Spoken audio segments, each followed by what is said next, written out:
Karena seringnya Abu Nawas melakukan kesalahan, ia kerap mendapat hukuman dari Baginda Raja.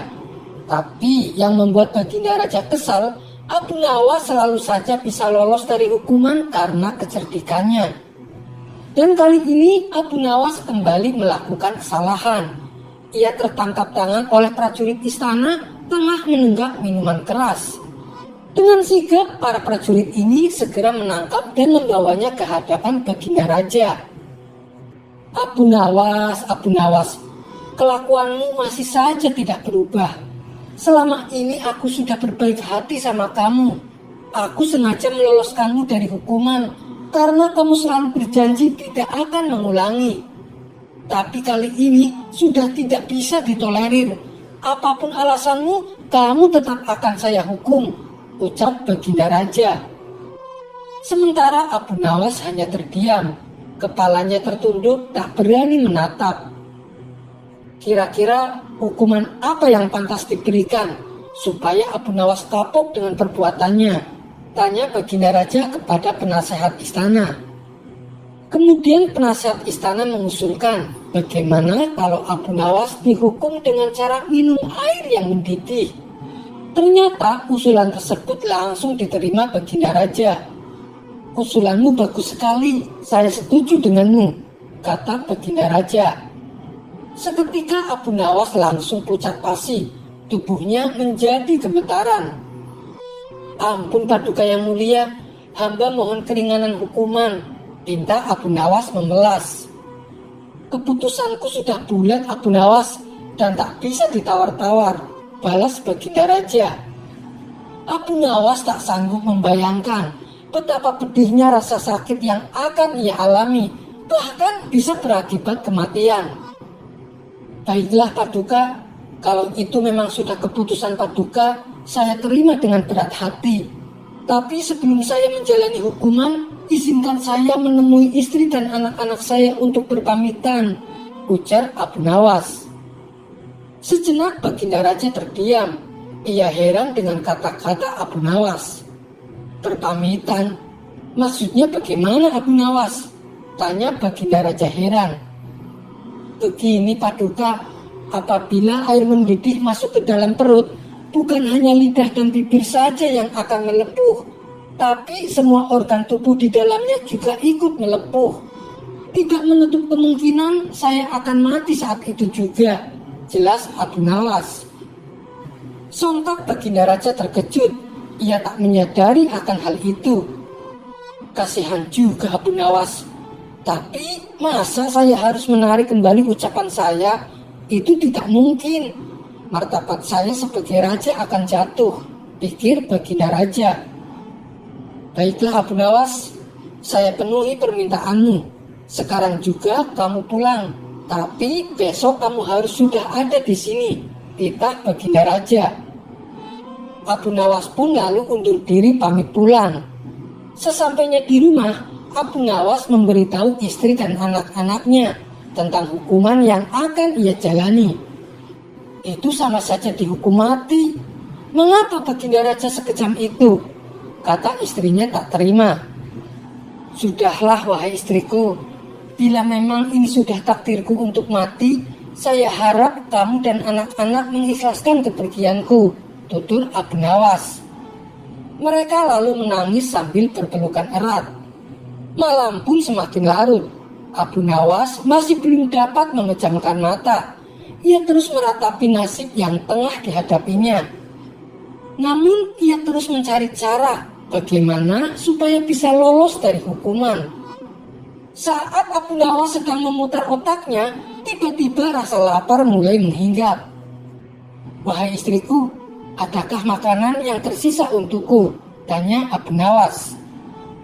Saya sudah menyiapkan sop panas di atas meja, tapi sepertinya sekarang sudah dingin, jawab sang istri. Sudah dingin? Memangnya kapan kamu membuat sopnya? Tanya Abu Nawas kembali. Tadi sewaktu habis isya, ini kan sudah tengah malam, jadi wajar kalau sopnya sudah dingin, kata sang istri menjelaskan. Mendengar itu, terbesitlah di otak Abu Nawas akan ide yang cemerlang.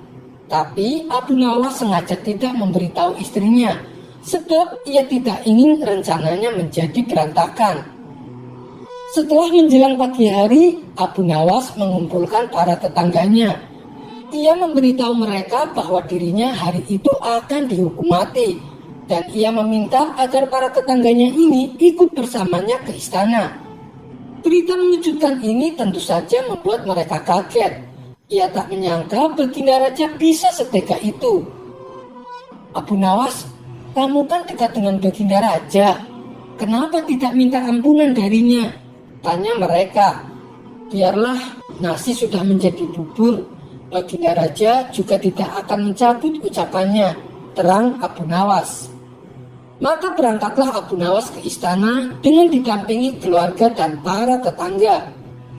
Melihat kedatangan Abu Nawas bersama orang banyak, Baginda Raja pun bertanya, "Hei Abu Nawas, kenapa kau bawa orang banyak sekali?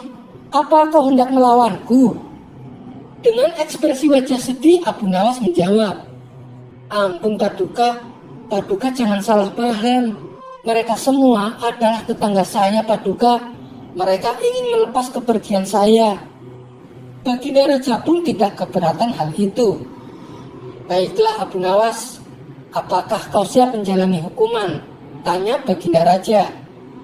"Saya siap Paduka, silahkan bawa kemari air mendidihnya," balas Abu Nawas. Lalu beberapa prajurit istana membawakan bejana yang berisi air mendidih ke hadapan Abu Nawas. "Sekarang kamu minum air mendidih itu Abu Nawas," titah Baginda Raja. "Siap Paduka yang mulia. Tapi sebelumnya, izinkan saya meminta maaf dan berpamitan kepada keluarga saya dan para tetangga," pinta Abu Nawas. "Oh, silahkan," ucap Baginda Raja. Kemudian Abu Nawas menghampiri istri dan anak-anaknya. Suara tangis istri dan anak-anak Abu Nawas pun pecah. Orang-orang yang hadir pun ikut bersedih. Tak terasa air mata Baginda Raja juga ikut menetes. Sebenarnya Baginda Raja tidak tega, tapi ia tak mungkin membatalkan hukuman. Sang istri begitu erat memeluk Abu Nawas, seakan-akan tidak ingin berpisah. Lalu Abu Nawas menghampiri satu persatu tetangganya. Ia menyampaikan permintaan maaf dan berpamitan. Karena banyaknya tetangga yang ikut hadir, tentu saja memakan waktu yang cukup lama. Hingga tak terasa, air mendidih yang ada di dalam bejana menjadi dingin. Setelah Abu Nawas selesai berpamitan, ia segera mengambil air di bejana dan meminumnya sampai habis.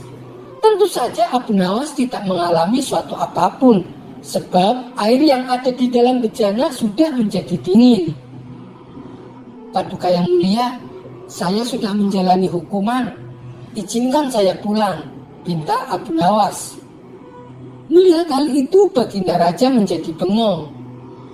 "Hei Abu Nawas, bukankah saya menyuruhmu minum air mendidih?" tanya Baginda Raja. "Benar Paduka, tapi air di bejana itu kan tadinya mendidih. Jangan salahkan saya kalau air itu menjadi dingin. Saya hanya melakukan apa yang seharusnya saya lakukan," jawab Abu Nawas. Berkat kecerdikannya inilah akhirnya Abu Nawas kembali lolos dari hukuman maut.